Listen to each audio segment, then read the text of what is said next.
Máte oheň? Oheň. Nic?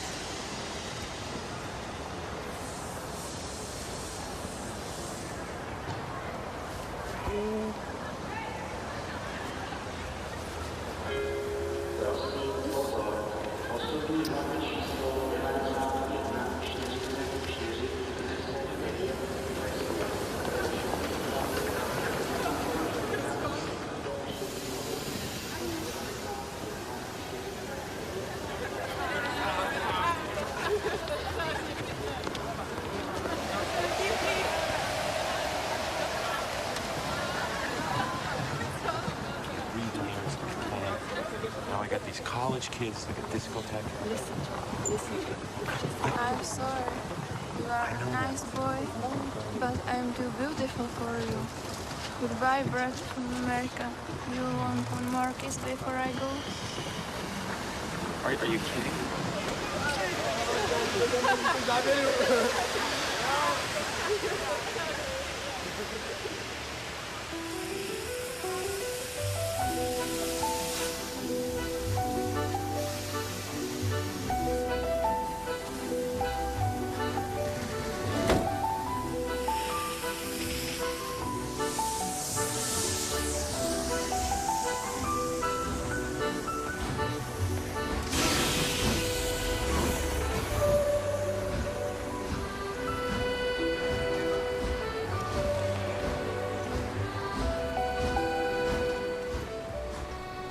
I'm here tonight to tell you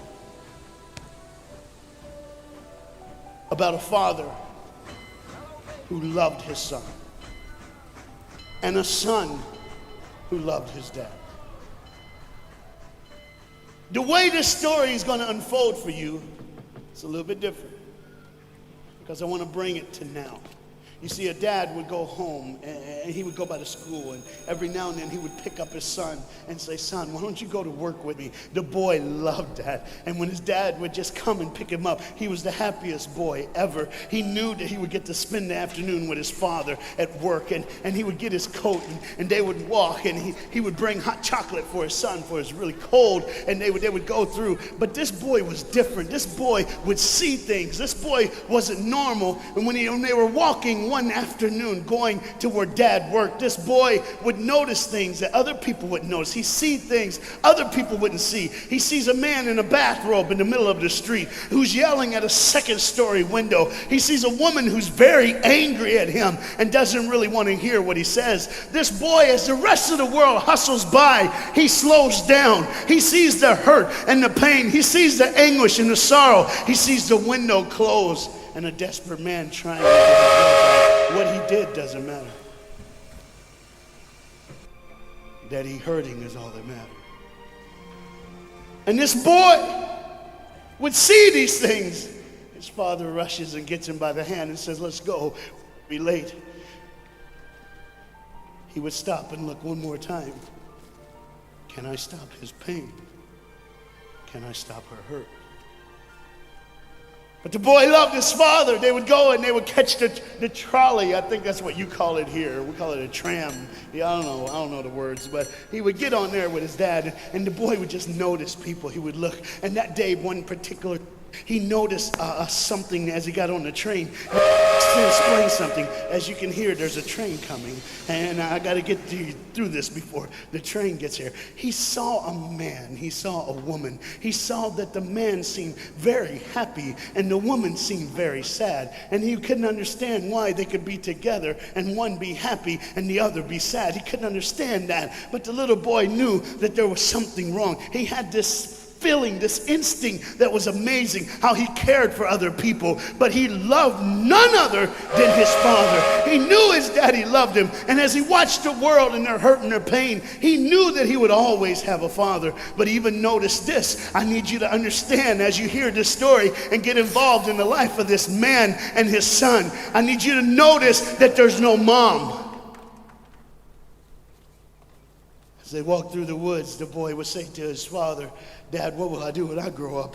What will I get to do? Will I get a cool job like yours? How will I work? He says, I don't know, but I want to change the world. I want to do something great. I want to do something wonderful. I want to help people. I want to do something that could change the lives of anyone. I just want to be that great. I just want to do something good. And as he walked with his dad would say, son, you will be great. You will be awesome. You will change the world. Your life is going to be incredible.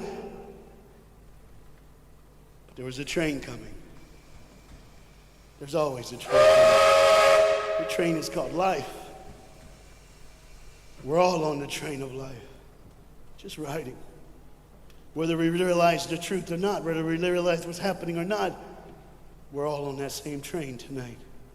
Only God has saw it fit for us to be in the same room, in the same car, for such a time as this. When they get to the edge of the train track, he could see where his father worked. You see the bridge? That's what his dad did. You see, the bridge was very, very important. Boats needed to come to the harbor to get off their goods so they could make money. But trains were coming with people going from one town to the next. Not many cars in Europe, so they couldn't use a lot of that. So many people, not enough roads, so everybody used that train to get from the town to town to get to work and to get home. And one day the train was coming by. What you have to understand is that boy loved going to work with his dad. He would stay right by the river's edge, and he would do what he loved to do the most. Let me explain that. He loved to fish. Anybody like to fish here? Oh, all the guys go, The dad looks at his boy and he says, son, now remember the rules. You got to stay right here because I can see you from the window right here. Don't get out of the sight of this window because you got to stay there so I know you're safe. Catch you something good to eat. But as you can hear, the train's coming. The father's job was cool. If I wasn't a preacher, I wouldn't mind doing that. Get to work. Get grease on you. Even if you didn't have to, you just squirt it on you like you feel like you did something. That's what I would do. There was a boat coming in the harbor. Timing is very essential. I'll go ahead and give you the key. The key is this. There's always a light. Everybody say light. Say it again. One more time. There's a light that the train conductor needs to see. If that light is green, he can go. If it's red, he must stop. You see, God has given us road signs in our life that we must read. Lines that tell us to go and lines that tell us to stop. Whether we read those and believe them or not is up to us. That's why some of you have fallen and you cannot get up. But tonight, that's why I'm here. The boat needed to come through, so he called, and the man said, okay, I got time. It's a long time before the train should come. So he pulls the lever, as you just saw, and the big, huge stone steel bridge, the gears started turning. They started cranking the steam. All of a sudden, gears are moving, and that big, huge bridge is just starting to go up. As it rises higher and higher, he has to watch and make sure everything's set, everything's good, everything's fine. As he looks out the window, he could see everything, but the dad, being a good dad, keeps one eye on his work, but the other eye on his baby. One eye on the world, but the other eye on his children. You think God doesn't know where you are? He keeps one eye on his world and one eye on his child. No matter what you've done or where you've been, it's one eye on the world, but the other eye's on you. He's watched you and he's kept you. Even though your train is coming down the track, he understands that. And even though sometimes, I don't want to get ahead of myself. See the red light? He didn't see it. So many times we don't see the red light. See, to just say the train was early. The boy can hear and see the steam. And he looks and says, Daddy, the train. Daddy, the train's early. Daddy, you got a daddy. Hey, Daddy, the train. Daddy, the train's coming. But the dad was looking at the gears, making sure he had enough oil, making sure there was enough steam to get the bridge back down for the train. And the boy knew one thing. Now listen, the boy knew that his dad one time showed him where the trigger was. It was a red lever. If he pulls it the train bridge would collapse down fast and the train would be able to come across. All the boy knew was there were people on that train. There were people that needed to be saved. There were people that had, some of them just with their friends having a good time, like everything's fine. They did not know that the bridge was up. They did not know what was coming. They're just living their life like you and me, just going down the road, just being our own thing, doing our own thing. And the dad all of a sudden hears the train coming. He looks and then he said, oh, my son. He looks out and his boy's gone. He's like, oh my God, where's my son? Where's my son? He got to figure out. He looks back just in time to see his son trying to save the day. All he had to do was pull that lever. He reaches in to pull it, and the boy pulls too far, and he falls in the hole. Now it's on the father. And God the Father, did you hear me? God the Father has to make a choice. It's his now. Do I save my son, or do I save the world? But they don't even know. They don't even know. The greatest decision of his life. He could blame it on them not seeing the red light. He could blame it doesn't matter anymore. Pull the lever, save the world. Leave it up, save your son. For God so loved the world that he gave his only son.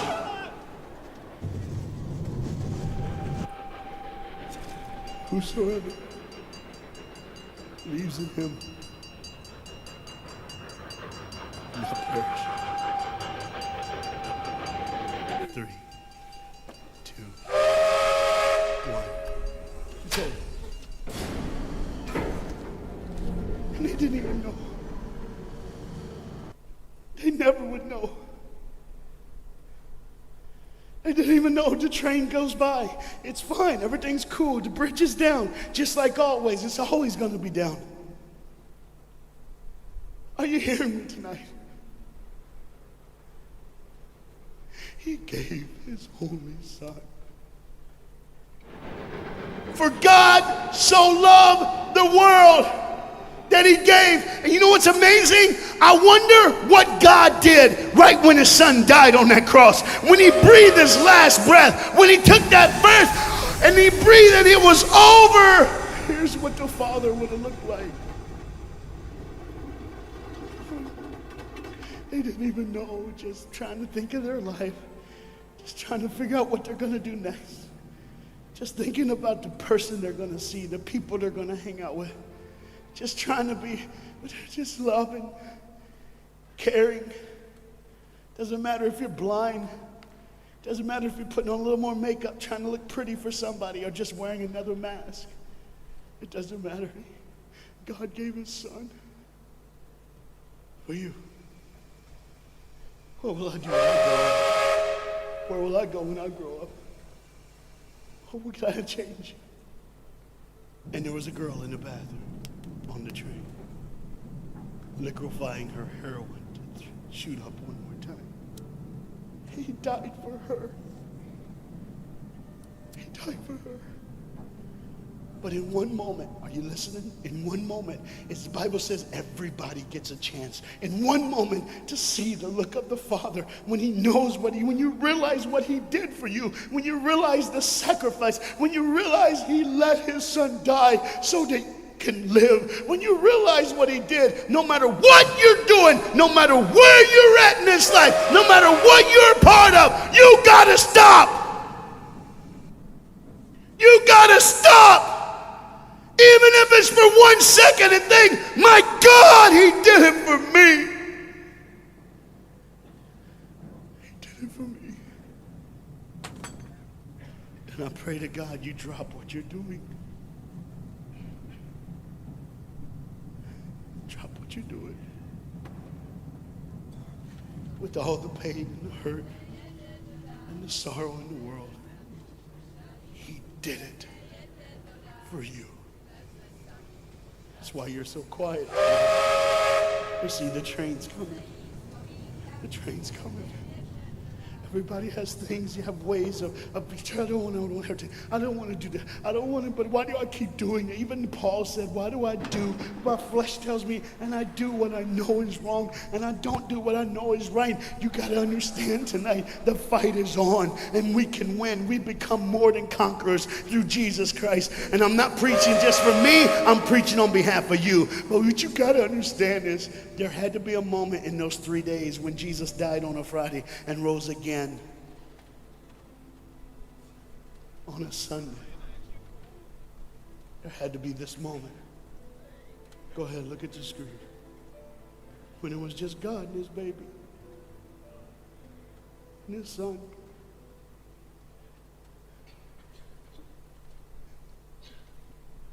Every sin that's ever been committed in this earth is rolling through your mind right now. I'm here to tell you that as the sun sets in the afternoon, the sun will rise again. And when the sun rises again, you cannot change your past, but you can change your future. You see, it's always a different day. One day someone lives, the next day they die, the next day you wake up and you're still living. You're like, why am I going to live? Why does this have to be my turn? Why can't I? You can just preach. I could have stopped, but I need you to see the whole picture here. You see, because when God the Father gave his only son, when Jesus Christ breathed his last breath and he died, he did it in a way that you can never ever say, you don't know me, you don't understand me, God don't understand my pain, God don't understand my sorrow. You see, that's the very train that boy was on. That's the very train that he was on. And as this dad remembers, look real close. You see the pictures of the people? Bam, there they are. But there's somebody added in the picture, isn't it? Bam, there they are. Do you see who's added in it? In every face of every person, Jesus is in their life. Why? Because when you're the greatest sacrifice, you always end up in everyone's life, no matter where they are, who they are. He did it so that you can say he was there all the time, waiting patiently in line. Jesus Christ was there all the time. And the train keeps going. The train keeps coming. Train keeps moving. People keep living and people keep dying. And God the Father just watches it all. One eye on the world, the other eye on you. Some of you are starting to figure it out. You're like, what is he looking for? Just one girl. Because see, the whole horrible day, God only had his eyes on one person. And it was just a day on the street corner. When you walked by, you saw a girl with a babe. And she saw him. Do you get it? Old things are passed away. Behold, all things become new. He did it so that we can live. No matter what the sin, no matter what the pain, no matter what the sorrow, the sacrifice was perfect. It was perfect. And it was for you. And God the Father watches it all unfold. And all he can say